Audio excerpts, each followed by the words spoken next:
Hello student, welcome back to lecture series on Fourier transform. In my today's lecture, I'm going to explain to you all some insights regarding Fourier transform in our today's lecture. Already I have uploaded plenty of the videos guys in my channel I explained their Fourier transform, Fourier sine, cosine and inverse transform. Okay.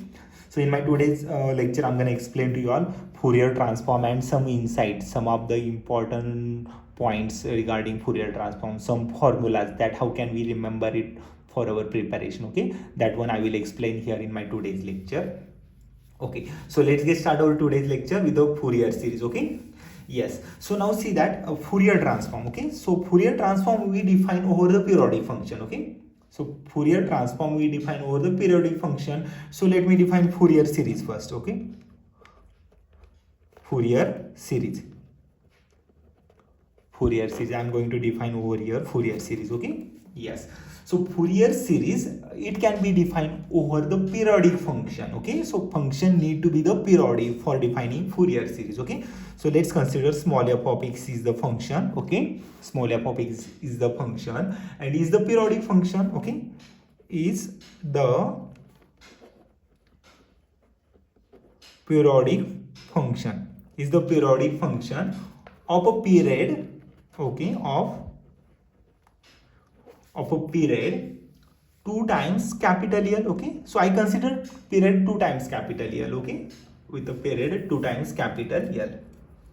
Yes, so what we do, we are going to define a Fourier series for the periodic function. Okay, yes, periodic function small f of x I consider here. Okay, so I explained already that how periodic function it is coming. Okay, so even if you are confused now, you check in my previous list.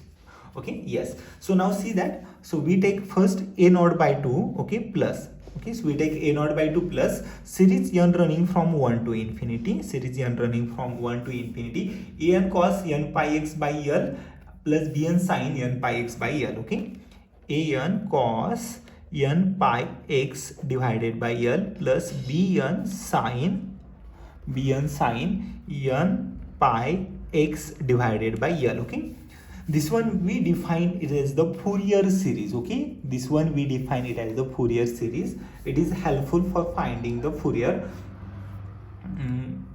series expansion. Okay, yes, so now see that f of x is a periodic function with a period 2L and that one I define here Fourier series. Okay, and this entire bracket it runs over n running from 1 to infinity. Okay, that way this bracket n runs here. Okay, yes, now there are some an, bn, a naught, these are the constant variable here. Okay, so n pi x L by n it is running from 1 to infinity, so I can understand for L. Okay, L it is a periodic function, we can understand about the L also, but what about for a naught, what about for an, and what about for bn? Okay, let me introduce these three new an, bn, okay, and a naught here. Okay, yes, so first let me define here the value for x and the value for x. Okay, let me define the value for x which is belongs to. Okay, so x which belongs to, we have the period 2L. Okay, period 2L, that means it start from 0 to end up to the year 2L. Okay, that means x which start from the 0 and it ended to the 2L. Okay, that means x has a period 0 to 2L. Okay, or we can take it as the minus L to L. Okay, minus L to L, obviously minus L to 0 and 0 to L it is also the period 2L. Okay, yes, you can take this one also. Now this is the time to define a naught, an and bn. Okay, let me define a naught, let me define a naught, again let me define an, and again let me define bn. Okay, so we have to define three of these variable. Okay, yes, so we have period 2L, so we take 1 upon 2L. Okay, if it is a period 2 pi, then we take 2 pi. Okay, yes, we take 1 upon 2L. So when we have period 2 pi, then take 1 upon 2 pi. But as we consider here period 2L, so I'm writing 1 upon 2L. So here take 1 upon 2L, and here also take 1 upon 2L. Maybe this one is a trick to remember these formulas. Okay, okay. So integral we want all over integral. Okay, 0 to 2L, integral over 0 to 2L, integral over 0 to 2L. Okay, so we are taking integral 0 to 2L everywhere. Okay, so we have a function. Okay, small f of x, it is everywhere here, small f of x here, small f of x here, small f of x here. Okay, this is the simplest way to remember this one. Okay, yes. Now we go for the next part. Okay, as it is a part of a naught, consider with the dx a complete integral. Okay, yes. Now an and bn we define here. Okay, yes. So an can be defined as cos n pi x. Okay, cos n pi x, cos n pi x divided by L. Okay, we write cos n pi x divided by L. Okay, cos n pi x divided by L, and integration f of x is there now, so take integration with respect to dx. Okay, yes, yes. And whenever we have bn with a sign now, so we consider sign here. Okay, so we write sin n pi x divided by L. Okay, we write sin n pi x divided by L. Okay, that n pi x divided by L, it is like this. Okay, cos n pi x divided by L. Yes, I hope you all have understood that L it is divided for n pi x. This one is divided by L. F of x is there, so we write a dx here. Okay, yes. I hope you all have understood a naught, an and bn here. Okay, these three coefficient we have here, a naught, an and bn. Okay, yes.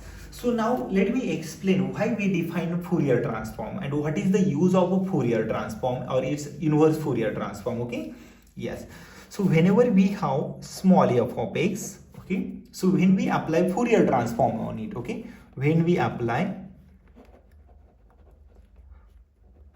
Fourier transform, okay, on our f of x, if we apply Fourier transform, you get the Fourier transform over lambda. Okay, so this one is the way that we were defining Fourier transform for f of x. Okay, that we get the f of lambda here. Okay, yes. Now let me explain with the one of example. Okay, example why this Fourier transform it is important. Okay, yes. So whenever we have time domain, okay, that means whenever we have some small f of x in the form of a time, okay, small f of x in the form of a time domain, okay, small f of x in the form of a time domain, and it transfer, okay, it's transform, okay, what it does, it transform, time domain can be transformed to the frequency domain. Okay,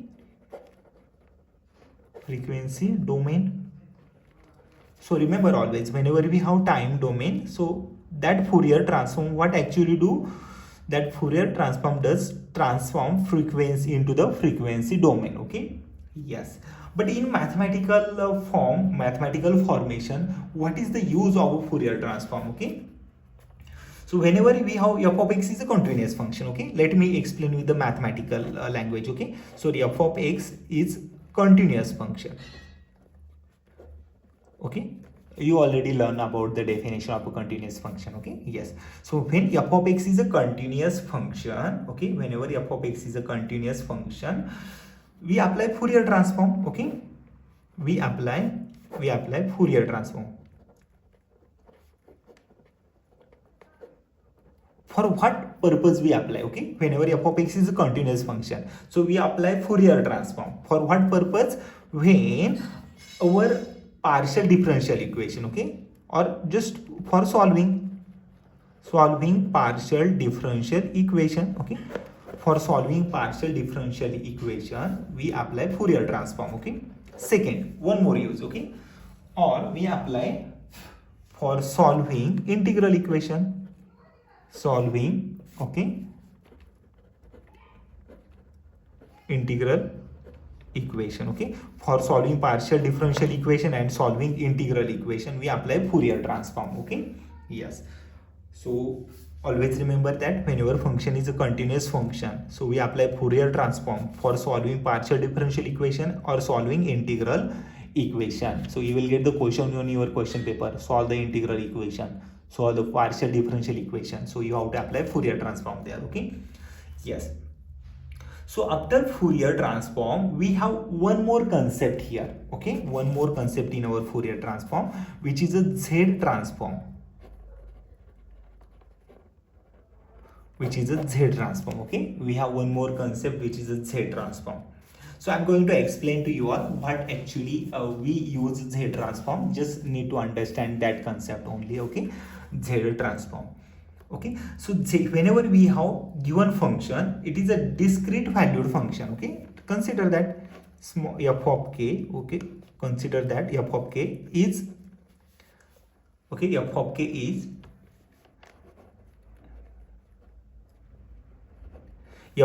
a discrete, discrete, discrete valued function.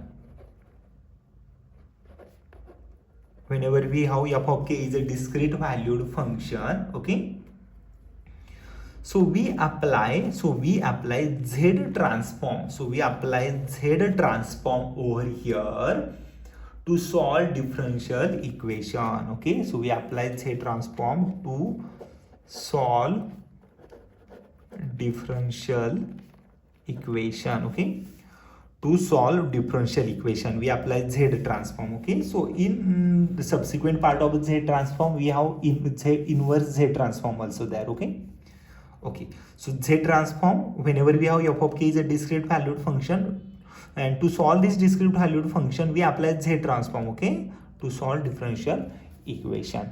I hope you all have understood, guys. Okay, that little insight about the Fourier transform. If you want the notes, you can note it that one here. Okay, and not a difficult, guys. These are the simplest concept here in our Fourier transform. Okay, I hope you all have understood this little descriptive part. Not the difficult, just need to remember these formulas. Okay, I hope you all have understood everything here in my today's lecture, guys. So thank you everyone, thank you for my today's lecture.